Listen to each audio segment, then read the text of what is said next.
কখনো ভেবে দেখেছেন যে পিরামিড কেন নিচে বড় থেকে আস্তে আস্তে আস্তে আস্তে শুরু হয়ে বিন্দুতে গিয়ে ঠেকলো? এই যে আমার পিছনে দেখছেন পিরামিড।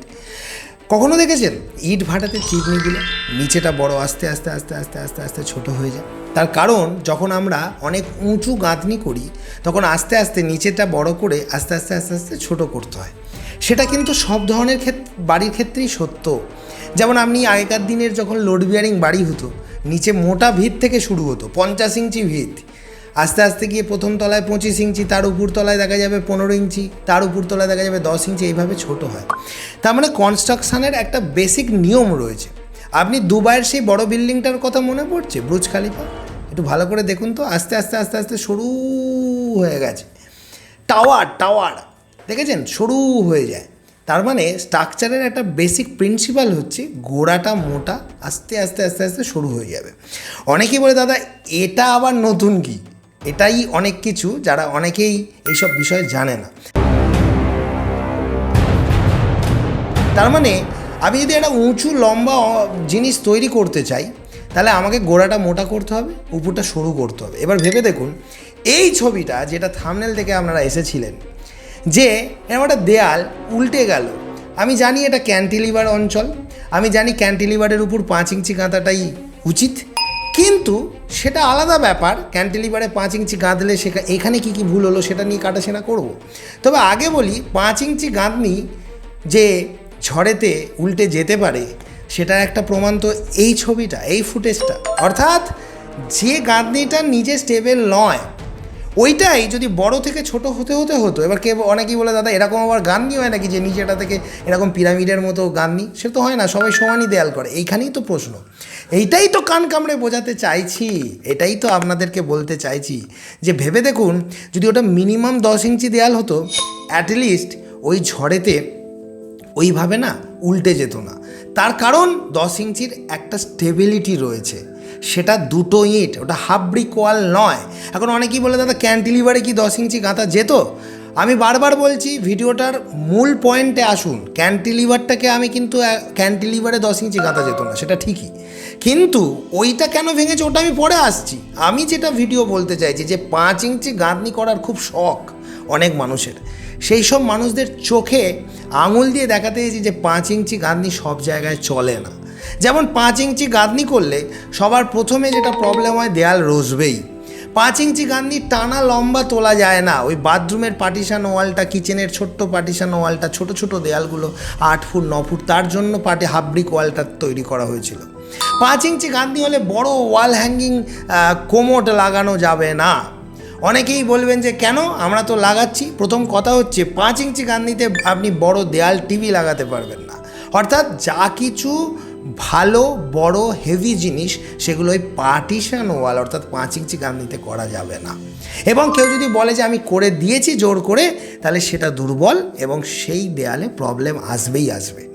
এবং 5 ইঞ্চি গাঁথনি থার্মাল ইনসুলেশন, অর্থাৎ আপনি গরমকালে গরম অনুভব করবেন, শীতকালে শীত অনুভব করবেন। 5 ইঞ্চি গাঁথনি রাস্তার ধারের বাড়ি হলে এই যে লরি যাচ্ছে, বাস যাচ্ছে, ট্রেন যাচ্ছে, তখন অনেকে বলে দাদা রাস্তা, আমার অনেকে ভিডিওর মধ্যে খুঁত বার করতে চায়, কারণ অনেকে মনে করে যে ভিডিওর মেন ফোকাসটা থেকে একটা খুঁত বার করি। অনেকে বলে রাস্তা দিয়ে ট্রেন যায়, যাই হোক বার করো, খুব মজা নিই তোমাদের এই খুঁত বার করা থেকে। আগের দিনে একটা কথা বলেছিলাম, সাপোজ ধরো, অনেকেই সেটা নিয়ে খুঁত বার করেছে, ওই সাপোজ আবার ধরো। ভিডিও দেখছেন না, আপনারা বাক্য রচনার মধ্যে ঢুকে পড়েছেন। আমি ইঞ্জিনিয়ারিং বিষয়গুলোর মধ্যে ঢোকার চেষ্টা করো। আচ্ছা বন্ধুরা, আপনারা যারা এই ভিডিওটা এখনও দেখেননি, এটাকে খুঁজছিলেন, তারা কিন্তু এই ভিডিওটা শেষ করার পর আই বাটনে যে লিঙ্কটা দিয়ে দিলাম ওখানে গিয়ে এই ভিডিওটা দেখে নিতে পারেন।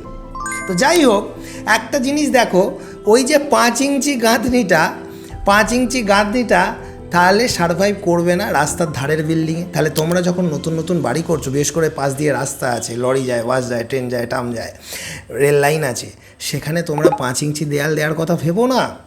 এবার প্রশ্ন যদি এটা চলে আসে যে ক্যান্টিলিভারের উপর তো দাদা দিতেই হবে, আসছি। ক্যান্টিলিভারের উপর দিলে কি কি জিনিস আছে সেটা নিয়ে আসবো, এখানে কি মারাত্মক ভুল হয়েছিল সেটাও কাটাছেড়া করব। তাহলে আজকে যেটা বললাম, যে কোনো বড় উচ্চ জিনিস নিচে বড় আস্তে আস্তে সরু হয়, তাহলে আমাদের গাঁথনিগুলোরও বেসিক স্টেবিলিটি আছে। এবার আমরা যখন কোনো দেয়াল গাঁথি, সেই গাঁথনিটা কোনো দিনই বড় থেকে ছোট হয় না, অর্থাৎ সেটা একই হয়। অর্থাৎ নিচে 10 থাকলে 10 ফুট একটা ঘরের হাইট হলে শেষেও গাঁথনিটা 10 ইঞ্চিই থাকে। 10 থেকে শুরু হয়ে আস্তে আস্তে 9 ইঞ্চি, 8 ইঞ্চি, 7 ইঞ্চি করে করে গিয়ে 1 ইঞ্চি হয় না গাঁথনি।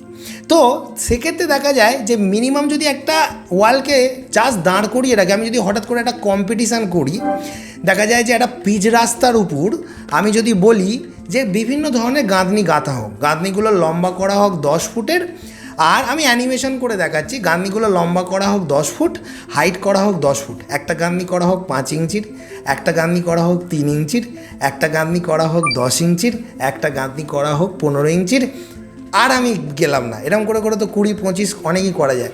সহজ কথা বলুন, সামান্য হাওয়াতে, আমি বলছি না ফু দিলে, হ্যাঁ আমি বলছি সামান্য হাতে সবার আগে উল্টাবে 3 ইঞ্চিটা, তারপর উল্টে যাবে 5 ইঞ্চিটা, তার থেকে বেশি ক্ষমতা কিন্তু 10 ইঞ্চিটা, কারণ 10 ইঞ্চিটার নিচে 2টো ইট না, তার একটা স্টেবিলিটি আছে, তার থেকেও বেশি স্টেবল কিন্তু 15 ইঞ্চি গাঁথনি। তাই বেসিক স্টেবিলিটিগুলোর কথা ভাবুন। আর একটা জিনিস এখান থেকে শিখলাম কি, যে একটা 5 ইঞ্চি গাঁথনিকে আমরা টানা 10 ফুট তুলতে পারবো না। এই নিয়ে আগে অনেক ভিডিও বানিয়েছি যে মাঝখানে সিল ব্যান্ড দিতে হয়, লিন্টেল দিতে হয়, যাতে গাঁথনিটাকে বিভিন্ন পার্টে ডিভাইড করা যায়, গাঁথনিটা আর এইভাবে উল্টে যেত না।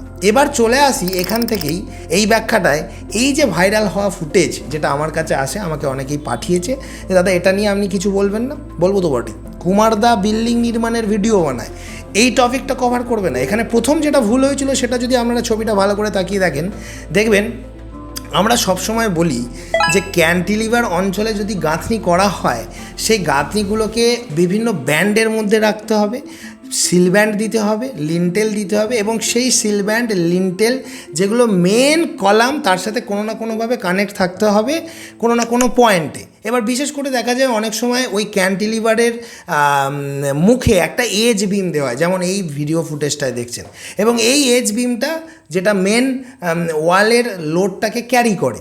এবার দেখা যাচ্ছে মানে যেটা ক্যান্টিলিভারের এজের মাথায় গাঁথা হচ্ছে, এবার দেখা যাচ্ছে এই ফুটেজটায় এখানে ওই বিমটা দেয়নি, তাই প্রথমে একটা ইট গেঁথে তার উপর দিয়ে দেখছি একটা বিম দিয়েছে, তাহলে ওই বিমটা তো মেন ছাদের সাথে কোনোভাবে কানেক্টই নয়। আর দ্বিতীয় কথা ওটা সম্পূর্ণ ফলস ভাসছে। এবার আমরা অনেক সময় কি করি, যে ধরো আমার টোটাল লেন্থ আছে 60 ফুট, আমরা দেখা যায় যে 10 ফুট অন্তর অন্তর আমার মেন রানিং ওয়াল বিমগুলো বেরিয়ে এসেছে, থ্রু আউট যেগুলো আসছে পিছন থেকে, সেই ওয়াল বিমটার মুখ থেকে 2টো করে রড বার করা থাকে, 4টে করে রড বার করা থাকে, যাতে করে ওই রডটা, ওটা তো কোনো কলাম নয়, ওটা হচ্ছে গাঁথনিটাকে স্টেবল করার জন্য প্রত্যেকটা ক্যান্টিলিভারের বিম থেকে 4টে করে রড বেরিয়ে থাকে, যেটা আমার 2.5 ফুট লেভেলে যে সিল ব্যান্ড হয় তার সাথে কানেক্ট হয়, এবং সেটা আবার গিয়ে লিন্টেলের সাথে কানেক্ট হয়। তাহলে টোটাল গাঁথনিটা কানেকশান পেতে থাকে কিন্তু পাটে পাটে, যার ফলে এই ঝড়েতে কিন্তু এটা উল্টে পড়ার কোনো চান্স থাকে না। আচ্ছা বন্ধুরা, আপনারা যারা এই ভিডিওটা এখনও দেখেননি, এটাকে খুঁজছিলেন, তারা কিন্তু এই ভিডিওটা শেষ করার পর আই বাটনে যে লিঙ্কটা দিয়ে দিলাম, ওখানে গিয়ে এই ভিডিওটা দেখে নিতে পারেন। এবং লম্বা গাঁথনির ক্ষেত্রে, বিশেষ করে 80 ফুট লম্বা দেয়াল, বিশেষ করে 70 ফুট লম্বা দেয়াল, এই ধরনের টানা ইট গাঁথনি, তাও আবার সেটা 5 ইঞ্চি ক্যান্টিলিভার বলেই 5 করেছিল যদিও, এইরকমভাবে কোনো সিল ব্যান্ড, কোনো লিন্টেল ব্যান্ড, কোনো ওই ওয়াল বিম থেকে বেরিয়ে আসা সরু সরু যে এনহ্যান্সারগুলো থাকে, স্ট্রেংথ এনহ্যান্সার, যেগুলো স্ট্রেংথকে বাড়ায়, যেগুলো গাঁথনিটাকে ছোট ছোট পার্টে ডিভাইড করে, নেই, সেই গাঁথনি থাকবে না। আর এই ভুলটাই এখানে হয়েছিল বলে খুব সহজেই এটা উল্টে গেল। তাই এই রকম যারা বাড়ি নির্মাণ করছেন এবং যারা নেশায় পড়ে গেছেন, খরচ বাঁচছে, 5 ইঞ্চি গাঁথনি, কোনো দরকার নেই 10 দেওয়ার, বিশেষ করে যারা রাস্তার ধার, বিশেষ করে যেখানে লরি বাস যাতায়াত করে, বিশেষ করে যেখানে ফাঁকা মাঠের মাঝখান ঝড় হয়, এই সব জায়গাতে এইসব করবেন না। আর প্রত্যেকটা গাঁথনির একটা ক্যাপাসিটি আছে। 5 ইঞ্চি গাঁথনির ক্যাপাসিটি হচ্ছে 6-7 ফুট পর্যন্ত স্টেবল, 10 ইঞ্চি গাঁথনির ক্যাপাসিটি হচ্ছে 10 ফুট পর্যন্ত স্টেবল।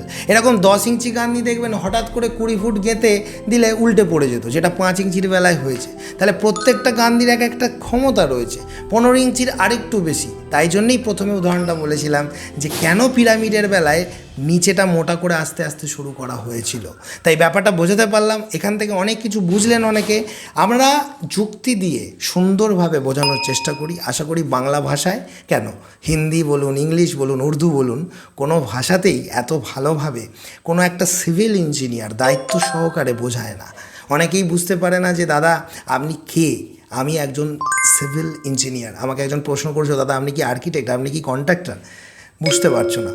প্রত্যেকটা ভিডিওতে লেখা থাকে ইঞ্জিনিয়ার কিংশুক কুমার। এই ভিডিওগুলোর তো কোনো সীমা নেই, বিশ্বের যে কোনো প্রান্ত থেকেই মানুষ এই ভিডিওগুলো দেখছে এবং সচেতন হচ্ছে। এখনও এমন প্রত্যন্ত জায়গা রয়েছে যেখানে দেখা যাচ্ছে কোনো ইঞ্জিনিয়ারই নেই, হয়তো এমনও জায়গা রয়েছে যেখানে ইঞ্জিনিয়ার আছে, কিন্তু তারা যখন দেখছে যে এই রকম ভিডিওতে যা যা বলা হচ্ছে সেই অনুযায়ী তাদের কাজ হচ্ছে না বা তাদের কনফিউশন তৈরি হচ্ছে, তখন তারা মনে করছে যে একবার যদি এই ইঞ্জিনিয়ার কিংশুক কুমার অর্থাৎ আমার সাথে বা কুমার স্যারের সাথে যদি আপনারা কথা বলতে পারতেন কতই না ভালো হতো।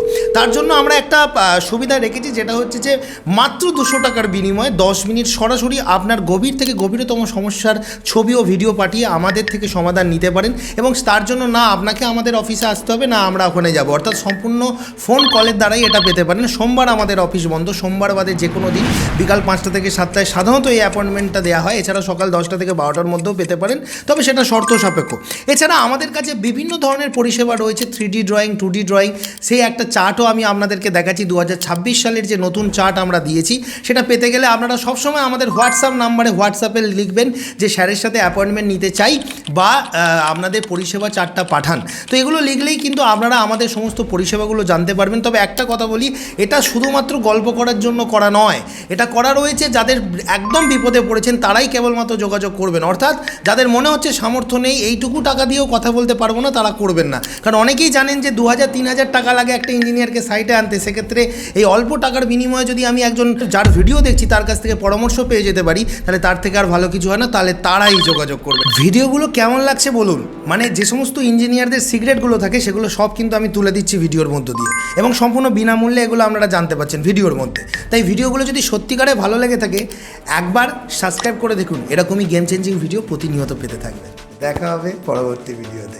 আর এই যে দুটো ভিডিও যদি না দেখে থাকেন গিয়ে দেখবেন, আর মাঝের এই সাবস্ক্রাইবার বাটনটা একটু ছুঁয়ে দেখুন, এরকম ভিডিও মাঝে মাঝেই পাবেন।